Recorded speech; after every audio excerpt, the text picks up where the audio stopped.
Mais, ouais, en Asie, le gaz, il est plus cher qu'en Europe. Parce qu'en Europe, il y a des gazoducs. L'Europe, elle est bien desservie par les gazoducs. Il y avait déjà 3 gazoducs depuis l'Algérie. Maghreb, Europe, le transméditerranéen, Enrico Mati, plus le Medgaz. Avec plusieurs gazoducs, les la Russie. Il y en a 3 ou 4, 5, le South Stream, le Nord Stream, Mohamed le Nord Stream 2, l'Amal, plusieurs gazoducs entre la Russie et l'Europe. Avec un gazoduc qui venait aussi, il y a des projets de gazoduc qui avaient commencé depuis l'Azerbaïdjan. Donc l'Europe, elle est bien desservie. L'Asie, malheureusement, elle est beaucoup moins desservie. Il y a beaucoup moins de gazoducs en Asie. Même s'il y a, par exemple, un grand gazoduc, le gazoduc Chine-Asie centrale, qui permet de transporter du gaz depuis le Turkménistan et le Kazakhstan, 2 pays qui produisent du gaz, jusqu'à la Chine, en passant par l'Ouzbékistan. Mais ce n'est pas la même situation. Le marché européen, il est beaucoup moins compliqué que le marché asiatique. L'Asie, c'est notamment l'Asie du Sud-Est, elle est beaucoup plus isolée et c'est très compliqué de faire ce qu'on appelle de construire des gazoducs. Donc, c'est pour ça que le gaz en Asie du Sud-Est, il est plus cher. Et c'est pour ça que le Qatar, l'Australie, la Malaisie, l'Indonésie, le Nigeria, des pays qui se sont développés dans le gaz naturel liquéfié. Le gaz naturel, il est liquéfié, il est transformé en liquide et vendu jusqu'au bout du monde, aux pays asiatiques, via des méthaniers, des bateaux méthaniers. C'est pour ça que le Qatar, les pays se sont spécialisés dans le GNL, ils ont gagné beaucoup d'argent. L'Algérie, qui était leader mondial du GNL, elle a commencé à faire du GNL depuis le début des années 60, depuis notamment 64, avec le complexe industriel, avec le complexe pétrochimique de Erzurum, qui a été ensuite développé durant les années 70, mais à l'époque du président Houari Boumediene. Mais Sonatrach n'a que 9 navires. On a 9 navires méthaniers. Le GNL, on a tellement, on a connu la guerre civile dans les années 90, ensuite il y a eu les problèmes politiques. L'Algérie avait délaissé les investissements dans le GNL. Au moment où nous étions en crise, on était en pleine guerre civile, d'autres pays se sont lancés dans le GNL, notamment le Qatar, l'Australie, le Nigeria, la Malaisie et l'Indonésie. Ils nous ont tous dépassés.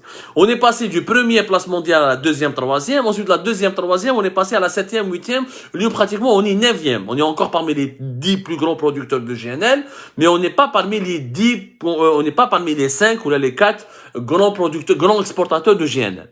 Donc, c'est pour ça que le Qatar, l'Australie ou la Malaisie ou le Nigeria arrivent à profiter davantage de l'envolée des prix du gaz parce qu'au moins ils arrivent à vendre du GNL. Nous, malheureusement, تبعنا le modèle russe où on نبيعو uniquement avec des contrats à long terme. C'est-à-dire que la majeure partie de notre pratiquement plus de 60 voire jusqu'à plus de 70%, entre 60 à 70% de notre gaz est vendu via des gazoducs. On a fermé le Maghreb Europe qui est passé par le Maroc en fin octobre 2021. Les 2 gazoducs Medgaz et le transméditerranéen. Entre 60 à 70% de notre gaz passe par les gazoducs. تبقى لنا 30-35% نبيعوها par le GNL. Le GNL كان يجيب لنا entre 3 et 4 milliards de dollars, alors que le gaz naturel qui est vendu par le gazoduc, il nous ramenait jusqu'à entre 12, 11, voire 13 milliards de dollars, des fois 10 milliards de dollars à la حساب les prix mondiaux du gaz. La dépendance de l'Algérie vis-à-vis de ces gazoducs, vis-à-vis de ces contrats à long terme qu'elle a signés notamment avec l'Italie et l'Espagne. Nos 2 gros clients sont de l'Europe du Sud, c'est l'Italie et l'Espagne. Même la Turquie, un peu l'Égypte, un peu la Grèce et un peu la France. Mais essentiellement l'Italie et l'Espagne. Donc aujourd'hui, malheureusement l'Algérie ne profite pas de cette envolée des prix du gaz parce qu'on est emprisonné dans le cadre de ces contrats à long terme. On est emprisonné, فيهم. Donc, حصلنا فيهم. حاصلين ما تقدرش تبدل le prix تاع les contrats. Il y a des dispositions. Il y a quelques articles quand on signe ces contrats à long terme, il y a quelques articles qui t'expliquent lorsqu'il y a une envolée des prix, on peut renégocier. Mais tu ne peux pas augmenter comme ça le prix du gaz naturel. S'il est dans le marché spot $60 par million de BTU comme il était en décembre 2021, comme il est encore en Asie, par exemple dans les jours à venir, il y jusqu'à $80 par million de BTU, mais à 60 ou à $40, c'est impossible. Comme tu es dans des contrats à long terme, tu es emprisonné. Alors au 10, 11, $12. Donc, c'est pour ça que ce sont les pays pétroliers qui gagnent le plus d'argent que les pays gaziers. La Russie, par exemple, elle gagne de l'argent par exemple, si on gagne entre 10 et 13 milliards de dollars d'exportation de gaz quand on a des pics d'exportation, ce n'est plus le cas depuis 2018-2019, bien avant même, je vais vous donner quelques chiffres, ce n'est plus le cas depuis même 2014-2015. En ce moment, on a un euro entre 11, 2019, par exemple, ربحنا في le gaz, entre 11 milliards de dollars et quelques. Si 3 milliards de dollars de GNL, ça fait presque 15 milliards de dollars. Mais le pétrole, les pays pétroliers gagnent beaucoup plus d'argent. La Russie, elle gagne 50 milliards de dollars par an de gaz naturel. Pourquoi? Parce qu'elle exporte beaucoup. Si on exporte aujourd'hui, depuis 2018, on exporte à peine 45 milliards de mètres cubes. La Russie exporte depuis 2018 200 milliards de mètres cubes. Donc les Russes, comme ils produisent beaucoup de gaz naturel, ils arrivent à gagner beaucoup d'argent, même s'ils ont des contrats à long terme.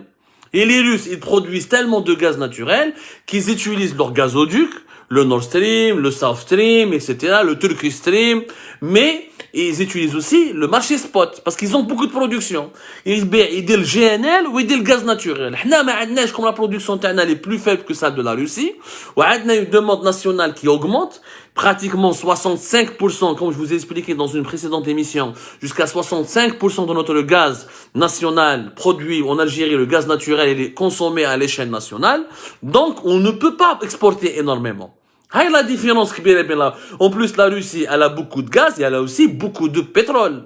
La Russie, par exemple, elle peut produire jusqu'à 10 millions de barils par jour. Facilement. Elle a la capacité de les produire et de les exporter. Donc, elle prend une part pour la consommation nationale et elle peut exporter ensuite plusieurs millions de barils par jour. Notre pétrole, malheureusement, on produit moins de 1 million de barils par jour. Avec 500 000 barils par jour, il y aura le marché intérieur au minimum. Il y a 400 000 barils par jour pour exporter. Donc, c'est pour ça qu'on n'arrive pas à gagner beaucoup d'argent. C'est ça ce que les Algériens doivent comprendre, les notions stratégiques. C'est ça les dessous de l'information, c'est les dessous du business du gaz et du pétrole. Donc, le modèle russe qui est les contrats à long terme, alors que la Russie, elle est puissante parce qu'elle produit beaucoup de gaz et elle a beaucoup investi pour développer ses réserves, pour développer ses gisements. Ils ont fait un record, exporté 200 milliards de mètres cubes vers l'Union européenne, en 2018. Bon, la majorité vers l'Union européenne. Parce qu'ils exportent maintenant vers la Chine. Ils ont fait même un gazoduc, un projet de gazoduc pour aller pour livrer du gaz naturel jusqu'à la Chine, etc.